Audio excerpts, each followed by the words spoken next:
పల్లవి nurse వేషం వేసుకొని రాజేంద్ర ప్రసాద్ ఉన్న రూమ్‌లోకైతే వస్తూ ఉంటుంది. ఇంతలో అక్కడ ఉన్న రాజేంద్ర ప్రసాద్‌ని చూసి నేను సేఫ్‌గా ఉండాలి అనంటే నువ్వు చనిపోవాలి మావయ్య.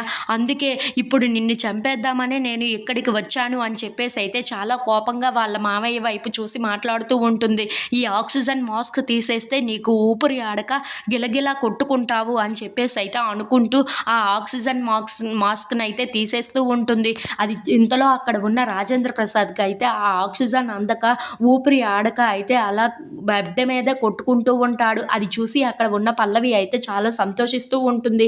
ఇది మాత్రమే కాదు మావయ్య, ఇగో ఈ ఇంజెక్షన్ గాని ఇచ్చాను అనంటే 2 నిమిషాల్లో నువ్వు చనిపోవడం ఖాయం. ఆ తర్వాత నేను సేఫ్‌గా ఉండొచ్చు. నేను అనుకున్న ప్లాన్‌ను కూడా ఎగ్జిక్యూట్ చేయొచ్చు అని చెప్పేసైతే అంటూ ఆ ఇంజెక్షన్‌ని అయితే తనకి చెయ్యబోతూ ఉంటుంది. ఇంతలో అక్కడ ఉన్న రాజేంద్ర ప్రసాద్‌ని చూసుకుంటూ అయితే మావయ్య ఒక 2 నిమిషాలు మాత్రమే మీరు బ్రతుకుతారు, మరి బ్రతకరు అని చెప్పేసైతే అనుకుంటూ తనకైతే ఇంజెక్షన్ చేస్తూ ఉంటుంది.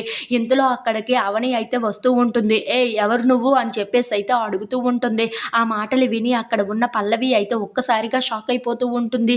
ఏంటి అవని వచ్చేసింది, ఇప్పుడు నా పరిస్థితి ఏంటి, నన్ను గుర్తుపెట్టేస్తుందా ఏంటా అని చెప్పేసైతే ఇంజెక్షన్ వెనక్కి తీసేసి చాలా టెన్షన్ పడిపోతూ ఉంటుంది. ఇంతలో అక్కడ ఉన్న అవని మాత్రం పల్లవి దగ్గరికి వెళ్ళి ఎవరు నువ్వు, ఎందుకు ఈ టైంలో ఇక్కడికి వచ్చావు, నిన్ను ఎవరు రమ్మన్నారు అని చెప్పేసైతే అడుగుతూ ఉంటుంది.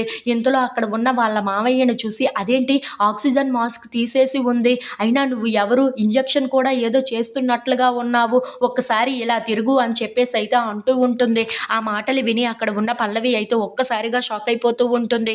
ఏంటి ఇప్పుడు ఈ అవని అంతా బయట పెట్టేస్తుందా ఏంటా, నన్ను కనిపెట్టేస్తుందా ఏంటా అని చెప్పేసైతే చాలా కంగారు పడిపోతూ ఉంటుంది. ఇంతలో అక్కడ ఉన్న అవని మాత్రం నీకు చెప్తుంది అర్థం కావటం లేదా, నువ్వు ఆక్సిజన్ మాస్క్‌ని ఎందుకు తీసేశావు, ఇప్పుడు ఎందుకు ఇక్కడికి వచ్చావు, ఇంతకీ నువ్వు ఎవరు, ఇటువైపు తిరుగు అని చెప్పేసైతే చాలా గట్టిగా కసురుకుంటూ ఉంటుంది. ఆ మాటలు విని అక్కడ ఉన్న పల్లవి అయితే చాలా కంగారు పడిపోతూ అవని దగ్గర నుండి తప్పించుకోవడానికి చాలా ట్రై చేస్తూ ఉంటుంది.